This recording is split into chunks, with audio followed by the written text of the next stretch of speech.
These two tables are there. Manufacturing and construction, and then we have human and social development and climate change.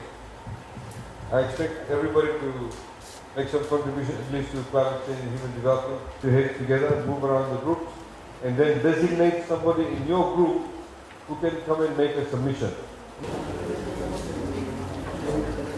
Ladies and gentlemen, we have can I ask you all to come back here? Thank you. Okay, thank you very much, and we'll look forward to seeing you. Maybe we'll just do a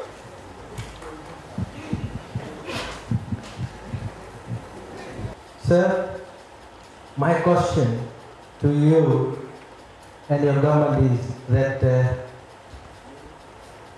I agree that what you have said in the last 20 years back, that due to these politics, we have lost up to 30,000 or more population in the Northern Division.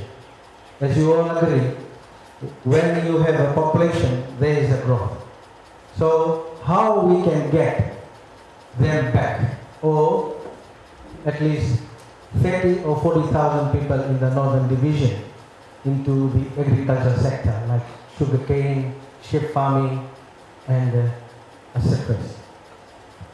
There's not one simple answer. Obviously, you need to be able to ensure that, to get people back in agriculture, you need to be able to offer them land to be able to lease, and security of tenure. That's when people will come back in the agricultural sector. Given what is happening in Manolezi, I think the other area, of course, is to be able to grow the various industries. Now, for example, that company there, if they get into the timber and they have higher production, there'll be demand for jobs. So if there are more locals from Manolezi employed, they will not be able to take up other positions that may come up. So you might get people actually applying from VP level for these jobs. So that's the way to do it, to grow the industries. The agricultural sector, you need to be able to offer more land, and we hope to do some subdivisions here too, and also offer more land for subdivisions through the Itauke Land Development Fund that we have set up.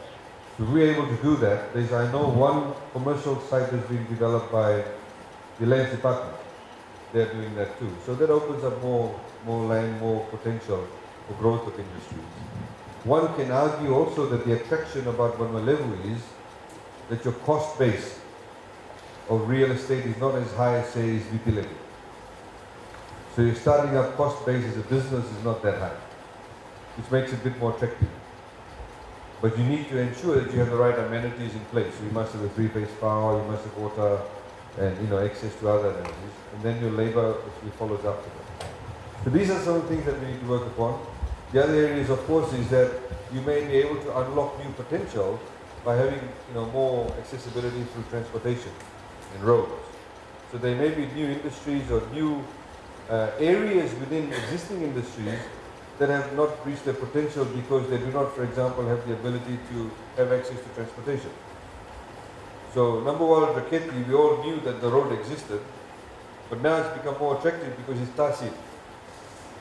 So you find more people, there may be some people who may own some freehold land or lease land there, they want to build their own house and have Manolezi as a holiday home. These are the things that does happen. So if they do that, then they want to build their house, they need to hire more people, dig the foundation, the plumber, or whoever it is. So it creates new industries.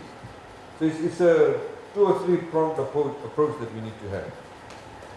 There are 3 key reasons why the financial aid has been changed. We need to be constantly thinking about this thing to see how we can better adapt. So we look forward to you, listening to the budget. If you have any ideas regarding the budget, anything that you wanted to express in respect of the input, something constructive, please do not hesitate. People have been given email addresses here. You've got email addresses that you can send it to. We would request that you send it by at least Tuesday of this coming week, because we need to start closing the books and putting everything together. It does take time. And then we'll obviously have the budget delivered on 22nd of June. So ladies and gentlemen, thank you very much for your attendance here. We of course hope to have this consultation again in Manolezi next year, God willing, without a cycle. And And please, thank you very much, as I said, for coming. I would also urge you once again to please always think. I know we have a vulnerable level focus too, but also try and think about policies and issues as how it affects all of us as Fijians, and indeed affects our country as a whole. So thank you, and I wish you all a very good afternoon. Naka.